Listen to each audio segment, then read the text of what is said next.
और महाराष्ट्र की सियासत से जुड़ी हुई एक बहुत बड़ी खबर मिल रही है, वो आपको बता देते हैं। एनसीपी की लड़ाई चुनाव आयोग अब पहुंच चुकी है। बड़ी खबर, इलेक्शन कमीशन के दरवाजे पहुंची एनसीपी की लड़ाई। शरद पवार गुट की तरफ से पार्टी से जुड़ी हुई गतिविधियों की जानकारी चुनाव आयोग को दे दी गई है।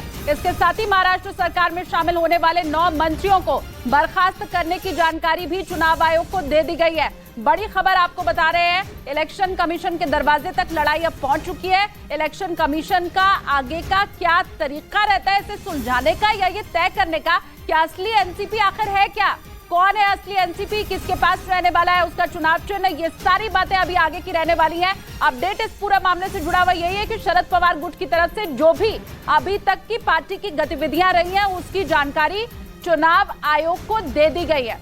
बड़ी खबर आपको बता रहे हैं, 9 विधायक जिन्होंने मंत्री पद की शपथ ली थी उन्हें बर्खास्त करने की जानकारी भी चुनाव आयोग को दे दी गई है शरद पवार गुट की तरफ से। बड़ी खबर आपको बता रहे हैं।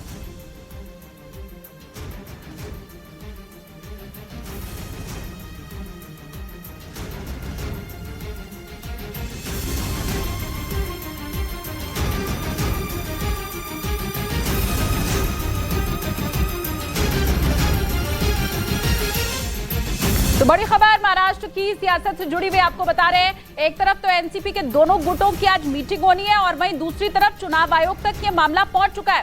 शरद पवार गुट इस पूरे मामले को लेकर चुनाव आयोग की चौखट पर अब जा चुका है। ये बताया गया है कि अभी तक कौन कौन सी एक्टिविटी पार्टी की तरफ से की गई है, इस बात की जानकारी चुनाव आयोग को दे दी गई है। 9 विधायकों को बर्खास्त कर दिया गया है, ये बात भी चुनाव आयोग तक बता दी गई है।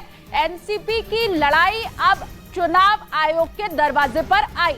ये बड़ा अपडेट महाराष्ट्र की सियासी हलचल से जुड़ा हुआ आपको हम बता रहे हैं।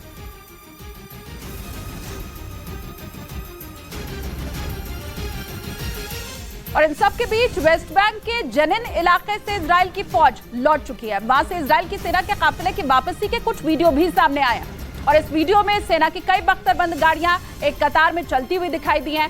दावा यह किया जा रहा है कि इजराइल की सेना को जनिन इलाके से लौटने का आदेश देने के बाद इजराइल की फौज की गाड़ियां वहां से वापस जाती दिखाई दी।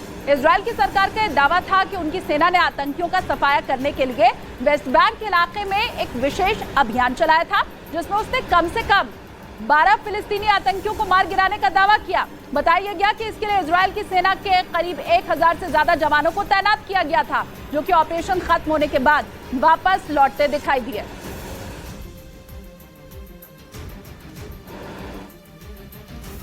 वहीं ईरान के बढ़ते खतरे के बीच इजराइल ने अमेरिका से हथियारों की बड़ी डील कर ली, जिसके तहत इजराइल अमेरिका से खतरनाक F-35 फाइटर जेट खरीदेगा, जिनकी कीमत $300 करोड़ यानी भारतीय रुपयों में करीब 2500 करोड़ रुपए है। जिसके बाद इजराइल की ताकत और बढ़ जाएगी, क्योंकि F-35 दुनिया का सबसे आधुनिक लड़ाकू विमान है और इसमें एक साथ दर्जनों मिसाइलें लगाई जा सकती हैं।